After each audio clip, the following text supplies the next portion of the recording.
Haden ba presiden barang ba jong ka SSPDP ba kepi penyang ulapan ya ka kaipat ka list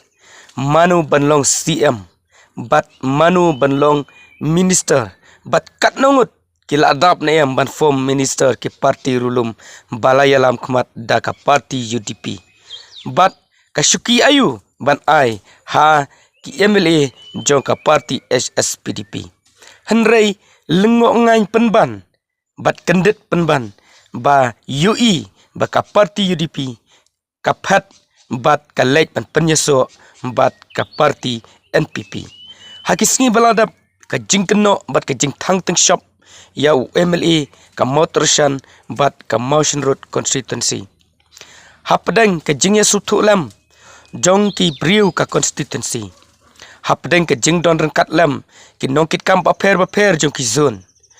karai bat ai ka jing shania ya ki MLA bakin penyeso bat kano ka sarkar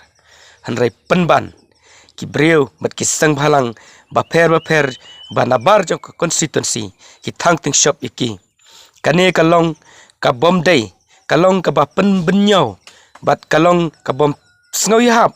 ba kumnu kin thang Tyngshop tang na kata kadaw bat form ya ka sarkar kumta ayu pat kin le menta kini ki juk ki sang bhalang ya ki khatwai ngut ki MLA jong ka UDP bat arngut ki MLA jong ka PDF pan i ka dak ka shin ka ai ka jing sngaw halor ka jing le jong ki nepat hanrai mentala sngaw thu ba ki MLA jong ka Mawthadrashan constituency iba shakler warji bat iba Methodios naka Motion Road constituency ki long ki Stad bat kim shamla am